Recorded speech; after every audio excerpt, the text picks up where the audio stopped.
Palestinian American families who have lost relatives in Gaza came together to speak out about the loss of life they have suffered. 10 families from New Jersey, New York, and other states in the Northeast say they have collectively lost over 1,000 family members in total in the crosshairs of fighting between Israel and Hamas in Gaza. Let's bring in Scripps News national correspondent Axel Tercios, who's live in New York City with more on this. Hey, Axel.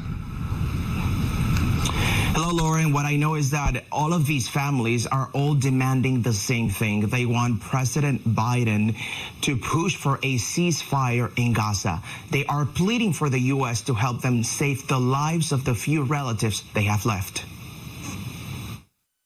Our whole block, all of our cousins, our family, my grandparents, all of them are gone.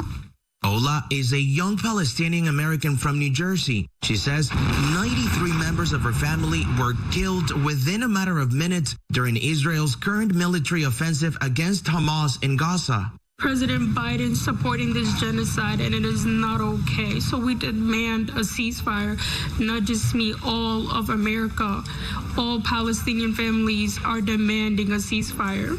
Ola and the other Palestinian American families we talked to for this story asked us not to use their full names out of fear for their safety. The Council on American Islamic Relations brought the families together Tuesday to speak to the media about the loss of their loved ones in Gaza. Ola's father, Nasser, calls it an unbearable pain. Innocent people sleeping in the house and they just got bombed and killed for nothing. Organizers say these are some of the faces of tragedy. Children, women, men, the elderly. Hundreds of Palestinian civilians killed during Israeli attacks in Gaza. My cousin, Razan, her 12-year-old sister, Nuran, and my other cousin, who's a doctor, were all killed by Israeli shelling and snipers. Mahmoud in New Jersey recalls the last time he spoke on the phone with his older brother in Gaza after not hearing from him for days and just 2 hours before his apparent death. He said, I want to make sure if I get my son engaged or in his wedding, that you have to be there in the wedding. Now I'm here and they're not here. Biden can easily pick up the phone and call Israel to stop the killing.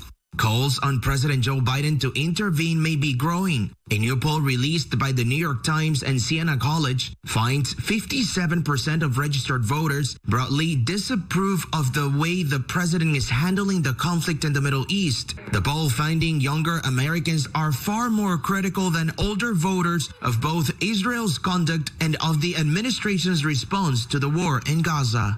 To me, I think President Biden made a huge mistake by being inconsistent about human rights, specifically when it came to Israeli bombardment and genocide of Gaza and Palestine. Did you vote for him in the last presidential election? I did. Do you regret it? Of course.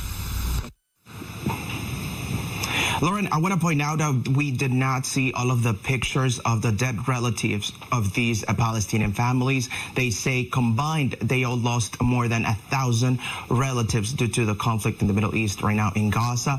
And it was very hard to put all of their pictures on the boards.